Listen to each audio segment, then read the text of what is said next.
kababayan, now, you talk about 100 billion. Alam mo yan, kung pananagutin lang yan, yung bangko kung saan ni-withdraw yung 100 billion na yan. Diba? Sabi ni Saldico, may 55, may 21, si Sandro Marcos may 50 billion, dapat yan, diba, sa bangko? Diba? Saan bangko yan? DBP, Land Bank, diba? Sa pag-withdraw mo pa lang. Diba, sinong banker dito? Pag nag-withdraw ka ng pera, ng kalahating million, I don't know kung magkano limit, anyone, may banker ba dito? Diba? Ganun yun. Pag nag-withdraw ka ng kalahating milyong pesos, mga palangga, meron yan, sabi ko nga sa inyo, meron yang mag-aalerto i-alerto ng, kumbaga parang mag-alert yung manager ng bangko, kasi ikaw ang may-ari ng account, di ba? Iititignan nila yan kung suspicious, whether suspicious or not, dapat naka-alert yan. Or, mga kababayan, kung 1 milyon, 2 milyon, ito billion ang wini-withdraw. Sino ang bangko pinag-withdrawhan ito? Dapat i-alert yan sa AMLAC, di ba? Magno-notify, yes. Hindi ka pwede mag-withdraw na ng 100 billion, ay, magkano yan? 50 billion? Kahit mo na sabihin mo ng 100 million. Hindi ka pwedeng mag-withdraw sa bangko. Mga kababayan ng ganyang kahalaga na hindi mo i-alerto ang AMLAC Money Laundering Council.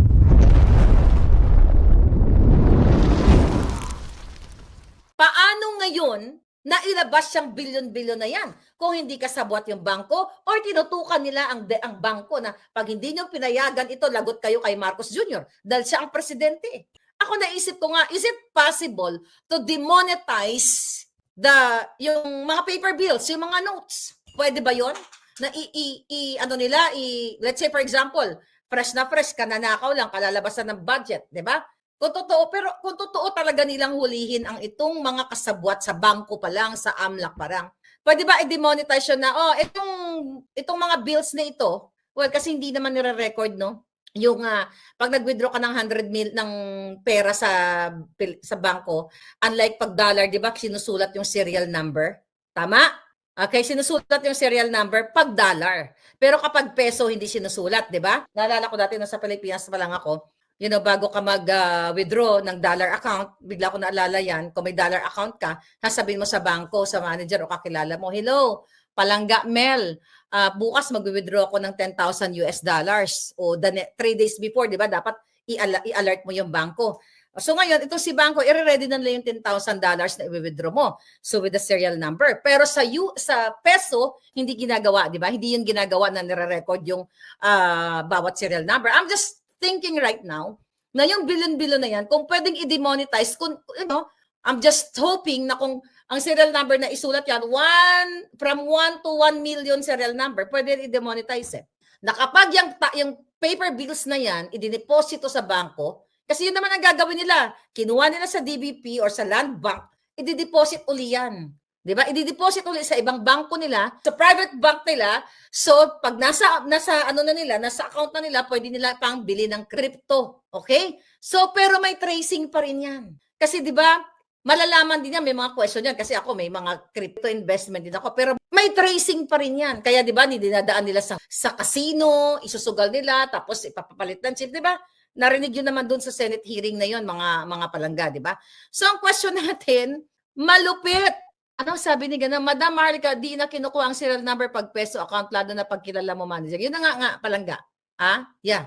Kaya nga, even magdeposito, kasi ang ginagawa ng mga yan, kunyari 100 million, yung dinakaw nila, cash. Gagamit sila ng dami, si Petro, si Pedra, driver nila, kung sino pa man, mag-o-open ng bank account. Kunyari, sige, para hindi na hati-hatiin natin.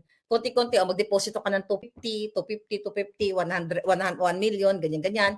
Siyempre si driver, pag ikaw ang banker, di ba? You have to know your client. Sino tong nagdeposito na ito? Pag Yaya ang nagdeposito ng 100 million o 1 million man lang, magtataka ka. Saan kukuha si Yaya? That time, pwede mo nang i-alert ang AMLAC, hey, itong si Yaya na ito, nagdeposito ng 100 million o 1 million, 2 million.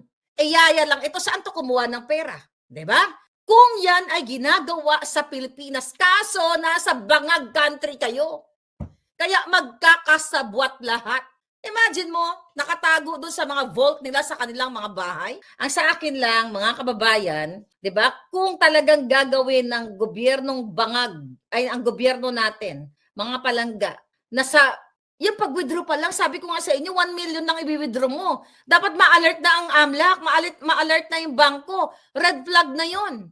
O yung 100 million, alam mo, mga politiko ang nag-withdraw, kung sino man. Red flag na yun, wala man lang nag-alert sa AMLAC para pa-imbestigahan. Nakalusot itong billion-billion na binokilya ni Zaldico. Kaya kayong mga negosyante, mga abogadong natitira dyan sa Korte Suprema, sa lahat ng mga korte ng Pilipinas, mahiya kayo sa inyong pamilya, sa mga apo-apo nyo, mga puta. Ninanakawan na kayo, nagmumukha pa rin kayo, mga paring, mga inutil na mga Padre Damaso, mga Catholic priest. Okay, the reason why hindi ko nga nila lahat. The reason why ganito ang nangyari sa bayan natin. Kinakawawa ang mga mahirap. Dasal-dasal kayo. Putina, dasal-dasal. Ang mga pare, ninanakawan lang kayo. Kumukuha ng mga limos. Mga koleksyon. Nasaan yung mga yan? Saan yung mga yan? Dun, sa Thailand. Saan? Sobrang gulo na ng politika sa Pilipinas. Wala kasing katinuan si Bangag. Kaya nga kailangan mawala na yung mga addictus. Na kung gagawin lang ng mga nasa gobyerno ang tama, huli lahat yan. Walang matinong bangko na magre-release ng 100 million o 5 million ng sabay 10 million. 10 million siguro pagkakilala mo yung bangko or may business ka talaga. 'Di ba? Walang matinong mga banker, mga institusyon na maglalabas ng ganitong kalaking pera, bilyon na sinasabi ni Saldi. Kaya tapusin nyo na ang mga adik sa bayan ninyo. Panahon na para ubusin ang mga sindikato sa bayan. Mafia na po ang namumuno sa inyo. Harap-harapan mismo ang kapatid. Red District din daw sa Bangkok. Yan ang gusto ni ng mga Jota. So anyway, harap-harapan na kayong ng gobyernong ito. Binabalik ka, nagsalta na si Amy Marcos na nakasama ni Bangag, nagsalta na si Saldico na magkakasama sila. Actually, ito yung gusto ko dati. Na sige, mag-away-away kayo, maglaglagan kayo. Di ba? Kung nakapalo kayo, mga kababayan, sinabi ko to lahat nangyayari na, kaya nga misvindicated ako.